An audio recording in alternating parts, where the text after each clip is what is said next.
Welcome back to the channel where I provide regular cricket content on interesting topics. Today's video is a look back at the West Indies' amazing rise to prominence in world cricket. How did such a small cluster of nations go on to dominate the sport for so long? It is a fascinating story of triumph and achievement that may never be repeated. Let's get started. Cricket, known for its deep-rooted traditions, was introduced to the West Indies during the 19th century, primarily through the colonial influence of the British Empire. The amalgamation of cricketing cultures from different Caribbean islands laid the foundation for the West Indies cricket team. Initially, the team faced numerous challenges, but through perseverance, talent, and a passion for the sport, they rose to prominence in cricket, becoming a dominant force in the international arena.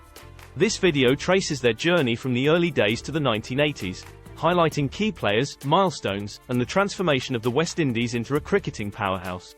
The early days, challenges and progress. The West Indies played their first Test match in 1928 against England at Lord's, a historic moment that marked the beginning of their journey in international cricket.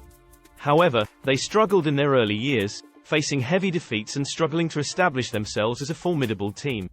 The cricketing infrastructure was relatively weak, and the lack of resources hindered their growth. There were however some green shoots of life in the team. The Windies won their first Test match on February 26, 1930, against England in Georgetown, Guyana. The team was captained by Jackie Grant and the dominant batsman was George Headley, who scored 100 in both innings. The victory was a major upset, as England was considered to be the dominant cricketing power at the time. The West Indies win was also inspired by the bowling of Leary Constantine, who took 9 wickets in the match. But it was Headley who was the star emerging, and he would go on to be dubbed the Black Bradman. In just 22 Test matches, Headley scored 10 centuries, had an average over 60 and was probably the first Caribbean cricketing star. Following on from that breakthrough win, emboldened by the confidence of this victory, the West Indies began to pick up steam. Their first series victory came at home once more against the English in 1935, with Headley averaging nearly 100. The Second World War put the cricketing world on hold, but when it ended, the Windies were really starting to shine. In the late 40s, early 50s, the West Indies were beginning to emerge as global champions. Players like Everton Weekes, Clyde Walcott, and Frank Worrell emerged as exceptional talents, forming the legendary 3Ws. The three formed a fearsome batting trio during this period and were awarded a number of honours post their cricketing careers. Incidentally, all three cricketers were born within a few miles of each other in Barbados. Rumour has it that they were delivered by the same midwife, too.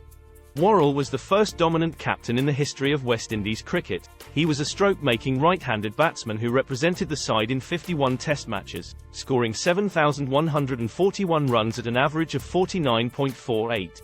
He was named the Wisden Cricketer of the Year in 1950, the year he scored a terrific double century against England, which eventually aided the side to a 10-wicket victory in Nottingham. Worrell ended up as the highest scorer in the series, with 539 runs in 4 matches. The Windies won the series 3-1. The West Indies' victory in 1950 was a watershed moment in cricket history. It showed that the West Indies could compete with the best teams in the world away from home, and it helped to inspire a new generation of West Indian cricketers. Walcott made his debut for the Windies in 1948 and went on to appear for the side in 44 tests, scoring 3,798 runs with an average of 56.68. In the same series against England, in which Worrell ended as the highest scorer, Walcott scored an unbeaten 168 at Lord's to help the team register its first Test victory on English soil. Perhaps the best of the three, Weekes made his Test debut with Walcott in 1948.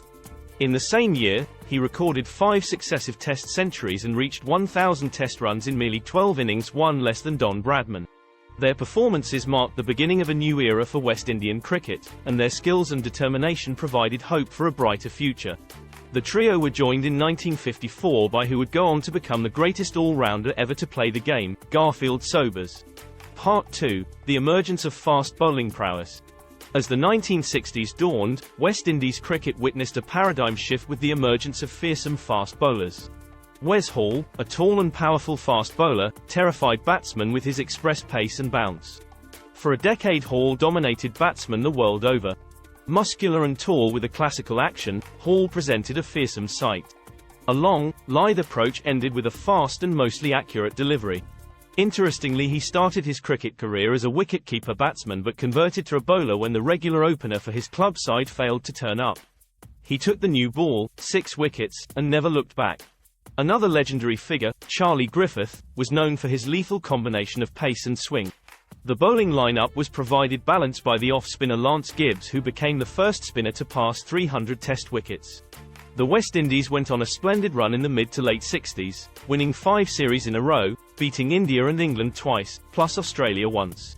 The 1970s saw the rise of a destructive bowling duo, Andy Roberts and Michael Holding, later joined by Joel Garner and Colin Croft. The quartet became known as the Four Horsemen and formed one of the most formidable bowling lineups in the history of cricket. Their aggressive and hostile bowling struck fear into the hearts of opposition batsmen, making West Indies a dominant force in Test cricket. As the 1970s rolled on, the West Indies were stamping their claim as the top side in the world. Under the captaincy of Clive Lloyd, the team exhibited remarkable unity and determination, fostering a strong team spirit that propelled them to greater heights. The batting lineup boasted stalwarts like Vivian Richards, Gordon Greenidge, Alvin Kallicharran, and Lloyd himself. In 1975, the West Indies reached their first Cricket World Cup final, displaying their prowess in the limited overs format. The team would go on and win against Australia, with Lloyd leading from the front, scoring a century at better than a run a ball. They ended up winning the World Cup again in 1979, and got to the final of the next competition, narrowly missing out on 3 in a row. Part 3, The Pinnacle of Dominance, the 1980s. The 1980s witnessed the zenith of West Indies' dominance in Test cricket. Clive Lloyd and then later Viv Richards' side continued to steamroll opposition teams, achieving a staggering 29 consecutive Test series without defeat. This is a record which stands today and frankly one that is unlikely to ever be beaten. To put into context, the great Australian side of the 2000s went 16 series without defeat, 13 short of the Windies. The 80s side was littered with greats. Sir Vivian Richards was the heartbeat of the West Indies team during this period. His unmatched flair, aggressive stroke play, and fearlessness made him the most celebrated batsman of his era.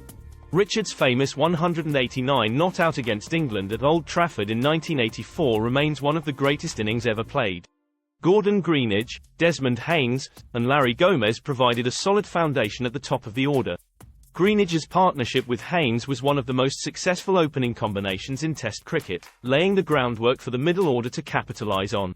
But if the batting was great, the bowling was even better. The West Indies' fast bowling arsenal continued to wreak havoc on the opposition. Malcolm Marshall, with his unerring accuracy and late swing, was a nightmare for any batsman. He still has the lowest bowling average in Test history for those who took at least 200 wickets, at 20.9. Joel Garner's steep bounce and towering height made him a daunting proposition, while Michael Holding's smooth run-up and effortless pace earned him the moniker Whispering Death. Andy Roberts, despite battling injuries, remained a vital cog in the pace attack early in the decade. The achievements and milestones continued at pace. In 1984, the West Indies achieved a significant milestone when they defeated England 5-0 to clinch their first ever Blackwash Test series on English soil. This victory demonstrated their dominance over traditional cricketing powerhouses and solidified their reputation as the global leaders. This demolition added to 2 heavy defeats of the Australians confirmed who were the top dogs in the world, siding a team which may have been the best in history. The West Indies' rise to prominence in Test cricket is a testament to the resilience and determination of the players who overcame numerous challenges to become a dominant force in the game. From humble beginnings, they evolved into a cricketing giant, terrorizing opponents with their lethal fast bowlers and dominating batting lineup. Their remarkable achievements in Test cricket and One-Day World Cups during the 70s and 80s will forever be etched in cricketing history. Though the West Indies' dominance in Test cricket waned in subsequent years, their legacy continues to inspire future generations of cricketers in the Caribbean and beyond. They remain a symbol of the sheer passion and talent that can propel a team to the pinnacle of success, and their journey will forever inspire cricket fans worldwide. As ever, thank you all for watching.